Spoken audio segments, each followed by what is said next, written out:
Hermanos, bienvenidos a una entrega más de la reflexión de la palabra. Hoy, martes 8 de agosto del año 2023, martes 18 del tiempo ordinario. La Iglesia recuerda y celebra hoy a Santo Domingo de Guzmán. El color litúrgico es blanco, las lecturas corresponden al ciclo A. La primera lectura la tomamos del libro de Números, capítulo 12, versículos del 1 al 13. María y Aarón criticaron a Moisés porque había tomado por esposa a una mujer extranjera. Decían: ¿acaso el Señor le ha hablado solamente a Moisés? ¿Acaso no nos ha hablado también a nosotros? Y el Señor los oyó. Moisés era el hombre más humilde de la tierra. De repente, el Señor le dijo a Moisés, a Aarón y a María: vayan los tres a la tienda de la reunión. Y fueron los tres. Bajó el Señor en la columna de nube y se quedó en la puerta de la tienda. Llamó a Aarón y a María, y los dos se acercaron. El Señor les dijo: escuchen mis palabras. Cuando hay un profeta entre ustedes, yo me comunico con él por medio de visiones y de sueños. Pero con Moisés, mi siervo, es muy distinto. Él es el siervo más fiel de mi casa. Yo hablo con él cara a cara, abiertamente y sin secretos. Y él contempla cara a cara al Señor. ¿Por qué? ¿Por qué pues se han atrevido ustedes a criticar a mi siervo Moisés? Y la ira del Señor se encendió contra ellos. Cuando él se fue y la nube se retiró de encima de la tienda, María estaba leprosa, blanca como la nieve. Aarón se volvió hacia María y vio que estaba leprosa. Entonces Aarón le dijo a Moisés: perdónanos, Señor nuestro, el pecado que neciamente hemos cometido. Que no sea María con quien nace muerta del seno de su madre. Mira su carne ya medio consumida por la lepra. Entonces Moisés clamó al Señor diciendo: Señor, cúrala por favor. ¿Qué es lo que estamos leyendo en este pasaje? Es una lección muy fuerte. Es una lección que nos compromete a todos, porque la semana pasada ya escuchábamos a Jesús que decía: el profeta no hace milagros, no lo consideran ni en su casa ni en su patria. Y Jesús, en su tierra, hizo muy pocos milagros porque había muy poca fe. Aquí estamos escuchando algo similar. Aarón y María critican las acciones de Moisés sin darse cuenta que son las acciones que Dios le está pidiendo.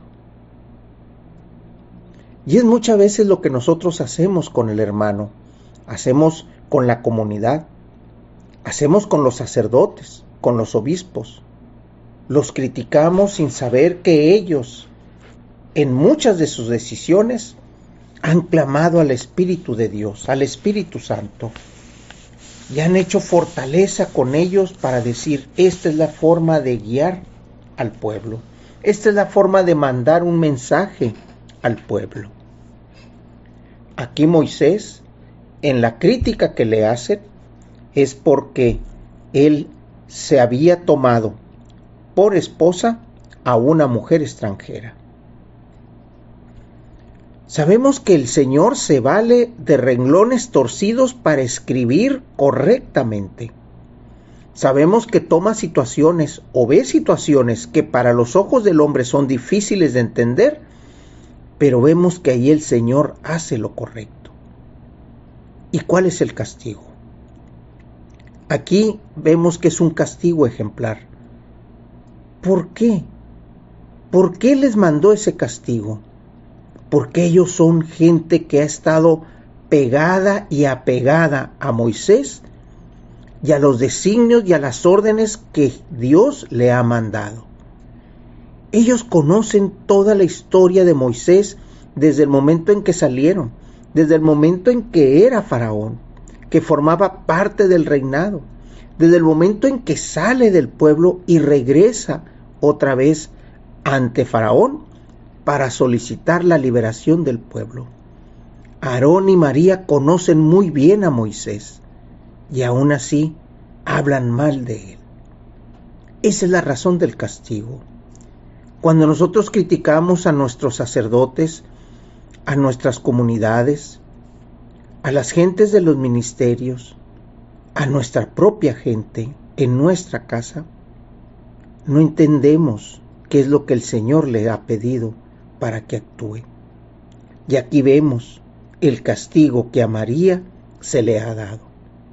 Sin embargo, Moisés, por ser, como dice Dios, un hombre humilde, un hombre que habla cara a cara con Dios, un hombre que no tiene nada que ocultar, pide clemencia para esta mujer. Pide clemencia para ella a pesar de que habló en contra de él. Aquí vemos que Moisés no guarda rencor. Vemos que Moisés no está a la expectativa de las perspectivas del corazón del hombre, que son muchas veces las perspectivas del mundo. Él está en sintonía con Dios. Por eso es que pide al final, cúrala, por favor. Y eso es lo que nosotros debemos de pedir siempre para nuestros hermanos. Cura su corazón, cura su espíritu, dale luz a él que muy probablemente ande en tinieblas o que muy probablemente no puede identificar cuál es la luz de Dios y la luz que lo va a llevar a ese lugar oscuro. Del Evangelio lo tomamos del evangelista Mateo, capítulo 14, versículos del 22 al 36. Inmediatamente después de la multiplicación de los panes, Jesús hizo que sus discípulos subieran a la barca y se dirigiera a la otra orilla, mientras él despedía a la gente. Después de despedirla, subió al monte para solas a orar. Llegada la noche, estaba él solo allí. Entretanto, la barca iba ya muy lejos de la costa y las olas lo sacudían, porque el viento era contrario. A la madrugada, Jesús fue hacia ellos, caminando sobre el agua. Los discípulos, al verlo andar sobre el agua, se espantaron y decían: «Es un fantasma», y ellos daban gritos de terror. Pero Jesús les dijo enseguida: «Tranquilícense y no teman, soy yo». Entonces le dijo Pedro: «Señor, si eres tú, mándame ir a ti caminando sobre el agua». Jesús le contestó: «Ven». Pedro bajó de la barca y comenzó a caminar sobre el agua hacia Jesús. Pero al sentir la fuerza del viento, le entró miedo. Comenzó a hundirse y gritó: «Ayúdame, Señor, sálvame, Señor». Inmediatamente Jesús le tendió la mano, lo sostuvo y le dijo: «Hombre de poca fe, ¿por qué dudaste?». En cuanto subieron a la barca, el viento se calmó.